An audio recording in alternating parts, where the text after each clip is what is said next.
Hi friends, हमने हमारी last class में परसेंटेज के बारे में पढ़ा था। आज हम उसके आगे पढ़ते हैं, कुछ क्वेश्चंस वगैरह देखते हैं इसका। तो हम देखते हैं हमारा क्वेश्चन। इस क्वेश्चन में लिखा हुआ है राम रिक्वायर 33% मार्क्स, यानी कि राम को 33% मार्क्स की रिक्वायरमेंट है। ही गोट 21% marks and was declare failed by 18 marks. Find out total marks of exam.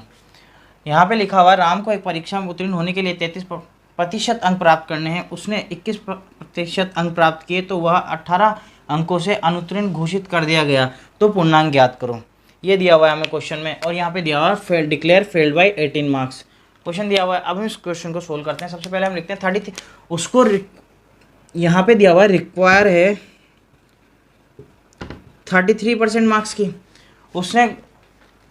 उसे मिले हैं, उसने गोट किए हैं या फिर उसने अर्न किए हैं 21%। इतने परसेंट उसे ऑब्टेन हुए हैं मार्क्स, ऑब्टेन लिख देते हैं। इतने परसेंट उसे ऑब्टेन हुए मार्क्स। अब वो फेल हो गया 18 मार्क्स से। अब उसकी जो डिफरेंस है फेल का और पास के बीच का 18 नंबर का है। इसका मतलब ये हुआ कि जो रिक्वायर मार्क्स है और जो उसने ऑब्टेन मार्क्स प्राप्त किए, उन दोनों का जो हम डिफरेंस निकालेंगे वो हमारे 18 के इक्वल टू आएगा। यही दिया हुआ है क्वेश्चन में। तो हम देखते हैं 33% माइनस 21% इक्वल टू 18 दिया हुआ है। हमसे पूछा है find out the total marks of exam. 33 minus 21, तो हमारे पास मिलता है 12% इक्वल टू 18। 12% इक्वल टू 18 मिलता है। हमें 12% की वैल्यू पता है कि 18 है, तो हम इससे डायरेक्ट 100% की वैल्यू निकाल लेंगे। 18/12 इंटू 100। इसको सबसे पहले हम 6 से डिवाइड कर लेते हैं। 2 से ये जाएगा 50 टाइम्स, तो हमारे पास टोटल आएगा 150। जो हमारे पास टोटल मार्क्स आएंगे वो आएंगे हमारे पास 150। 33 माइनस 21 डायरेक्ट हम यहाँ करके देंगे। 33 माइनस 1 2 1 12% की वैल्यू हमें दे दी 18। अब यहाँ निकालनी है मैं 100% की वैल्यू, तो 18/100 12 इंटू 100 ये डायरेक्ट कर दिया हमने। इतना भी करने की जरूरत नहीं, डायरेक्ट कर दिया। अब ये 6 से 3 टाइम्स 2 से 50 टाइम्स, तो ये हमारे पास आ गया 150 आंसर। इस तरीके से हम क्वेश्चन को सोल्व करते हैं। अब हमें यहाँ पे हमारा नेक्स्ट क्वेश्चन दिया हुआ है the length of a rectangle is decrease by 10% and it's breath is increase by 10%। Find the percentage changes of the area. एक आयत की लंबाई को 10% कम किया जाता था, उसकी चौड़ाई में 10% की वृद्धि की जाती है, तो आयत का क्षेत्रफल पर कितने प्रतिशत बदल जाएगा। तो ये दिया हुआ है हमें, जो लेंथ दिया हुआ है उसमें 10% का डिक्रीज दिया हुआ है, और उसकी ब्रेथ दी हुई है उसमें 10% का इंक्रीज दिया हुआ है। ओके, अब हम एक बार इसको सिंपल करके देख लेते हैं। हमने पुटअप किया यहाँ पर, इसकी लेंथ है 100, इसकी ब्रेथ है 100 मीटर। 100%। जो चेंजेस नहीं किया हमने उसके पहले का देख रहे हैं। एक बार इसको पूरा तो सोल्व करके देख लेते हैं, फिर उसके बाद में करते हैं। अब हमारा L इंटू बी इसका एरिया होता है, तो 100 इंटू 100 इक्वल टू आ गया 10,000। इतना परसेंट आ गया हमारे पास एरिया। अब हमने इसको चेंजेस किया है 10% डिक्रीज और 10%, तो जब हम इसको डिक्रीज करेंगे 10%, तो ये रह जाएगा हमारे पास 90%।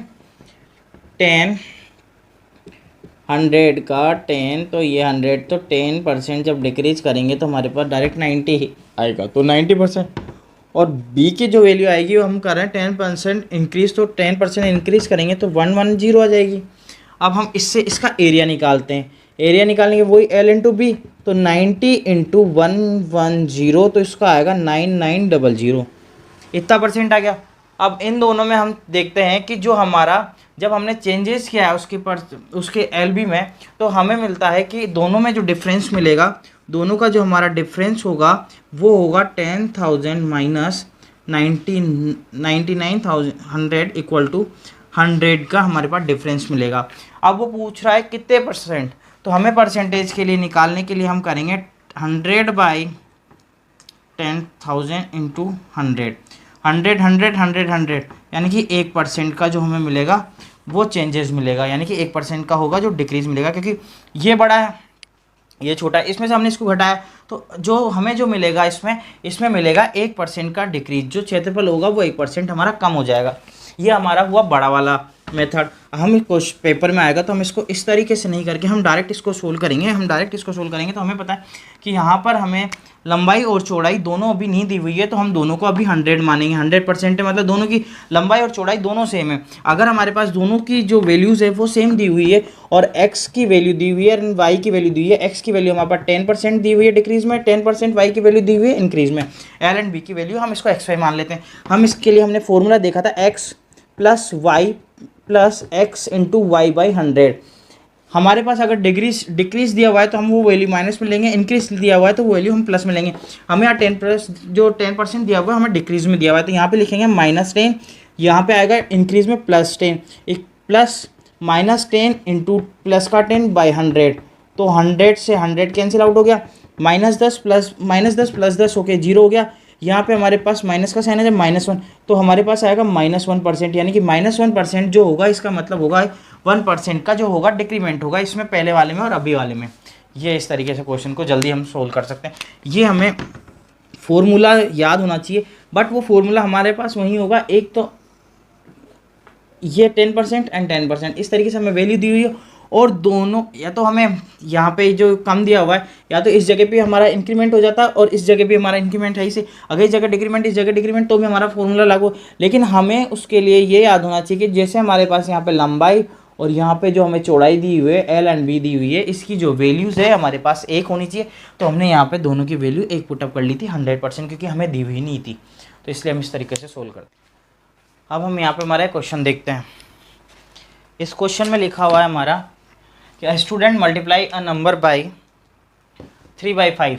एक स्टूडेंट है वो 3/5 से एक नंबर मल्टीप्लाई करता है। इंस्टेड ऑफ 5/3 की जगह हमने वो नंबर ले लिया पुट नंबर x, तो हमारी जो ओरिजिनल वैल्यू होगी वो होगी 5/3 से करना था, बट उसने मिस्टेक कर दिया, मिस्टेक करके 3x/5 से 3/5 से उसने मल्टीप्लाई किया, x हमने वो वाला नंबर लिया है।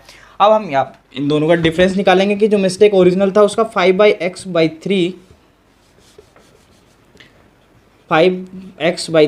Minus 3x/5 15 25x minus 9x, तो 16x/15 हमारे पास डिफरेंस आ चुका है, इनका डिफरेंस आ चुका है। अब हमसे पूछ रहा है कि परसेंटेज एरर निकालनी है, तो ये तो हमारी एरर आ गई 16x/15। अब हमें ये तो आ गई हमारी एरर कि उसमें क्या एरर हुई थी, अब हमें यहाँ पे निकालना परसेंटेज एरर उसकी। अब परसेंटेज एरर निकालने के लिए 16x/15 अपॉन यहाँ पे लिखेंगे ये हमारी ओरिजिनल वैल्यू 5x/3, क्योंकि इसी में से ही तो हमारी एरर हुई है, इंटू 100। अब हम इसको सोल्व करते हैं तो 16x/15 इंटू 3/5x, ये वाली फ्रिक्शन वाली वैल्यू है तो इसमें जो नीचे वाली वैल्यू ऊपर चली जाएगी, इंटू 100, x कैंसिल, 3 से 5 टाइम्स, 5 दोनों 5 से, इसको हम डायरेक्ट 4 टाइम्स, तो हमें मिलता है 16 इंटू 4 इक्वल टू 64%। जो उसकी एरर होगा, जो इसका परसेंटेज एरर जो आएगा वो आएगा 64%। तो ये हमारा इसका आंसर होगा। तो इस क्वेश्चन को हम इस तरीके से सोल्व करते हैं। हमें यहाँ पे क्वेश्चन दिया हुआ है, a man spend 1/3 of his income on food, 2/5 of the total income on house rent and 1/5 of the income the cloth. हमें यहाँ पे दिया हुआ है 1/3 तो वो उस इनकम का फूड पे, 2/5 उसकी इनकम का जो है वो हाउस रेंट पे, और 1/5 जो है उसके क्लॉथ पे करता है। लास्ट में उसका सेव करता है 400 रुपये, 400 रुपीज़। तो एक व्यक्ति अपने आय का 1/3 भोजन पर, 2/5 मकान किराए पर, 1/5 कपड़ों पर और 400 रुपये की वो बचत करता है लास्ट में। तो उसकी जो टोटल इनकम है वो हमें बतानी है, टोटल इनकम। तो हमें दिया हुआ है कि उसके पास 1/3 1/5, तो हम एक काम करते हैं, पुट टोटल इनकम 1 एक मान लेते हैं हम। अब उसके एक्सपेंसेस लिखते हैं, यहाँ पे हम एक्सपेंसेस लिखते हैं, तो 1/3 प्लस 2/5 प्लस 1/5, ये उसके एक्सपेंसेस, सारे एक्सपेंसेस हम एक बार इसका एडिशन कर लेते हैं। 15 5 प्लस 6 प्लस 3, तो 14/15 हमारे पास उसका टोटल एक्सपेंसेस आ चुका है। अब टोटल एक्सपेंसेस उसका होगा इनकम में से, तो हमें जो हमारे पास सेविंग निकलेगी वो निकलेगी इनकम माइनस एक्सपेंसेस। अब इनकम है 1 माइनस 14/15, तो हमारे पास आएगा 15, 15 माइनस 14 इक्वल टू आ गया हमारे पास 1/15 आ गया उसका सेविंग्स।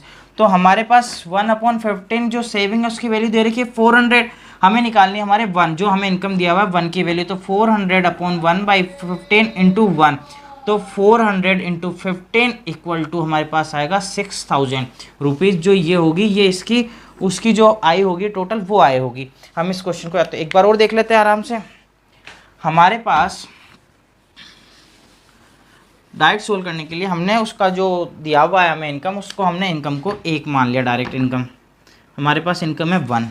ओके, उसके बाद में उसने एक्सपेंसेस दिया हुआ है, तो एक्सपेंसेस 1/3 प्लस 2/5 प्लस 1/5 यहाँ पे लिखा हुआ है मैं टोटल इनकम में से। तो इसका मतलब जो जितने भी उसने एक्सपेंसेस किए हैं वो टोटल इनकम में से किए हैं। तो ये हो गया। अब हम इसके टोटल जो एक्सपेंसेस है उनका एक बार कर जोड़ लेते हैं। तो 15 इसका एलसीएम 3 का, तो 5 प्लस 3 2 6 प्लस 3, तो ये आ जाता है हमारे पास 14/15। तो इसका आ जाता है कि ये इसके पास टोटल एक्सपेंसेस है और इनकम ये। तो हमें जो सेविंग्स निकालनी होती है, तो सेविंग निकालने के लिए हम इनकम माइनस एक्सपेंसेस करते हैं। जब हमारे पास सेविंग आ जाती है, इनकम 1 है, एक्सपेंसेस 14/15 है, 15 माइनस 14 इक्वल टू 1/15 हमारे पास ये आ गई सेविंग। अब 1/15 की वैल्यू हमें दी हुई है 400 के इक्वल टू, तो हमारे पास 1/15 की जो वैल्यू है वो दी हुई है 400 के इक्वल। हमें निकालनी 1 की वैल्यू जो हमारे पास टोटल इनकम थी, तो 400/1/15 इंटू 1, तो 400 इंटू 15, तो 6000 रुपीज़ उसकी जो टोटल इनकम होगी मंथली वो आएगी। इस तरीके से हम क्वेश्चन को सोल्व करते हैं।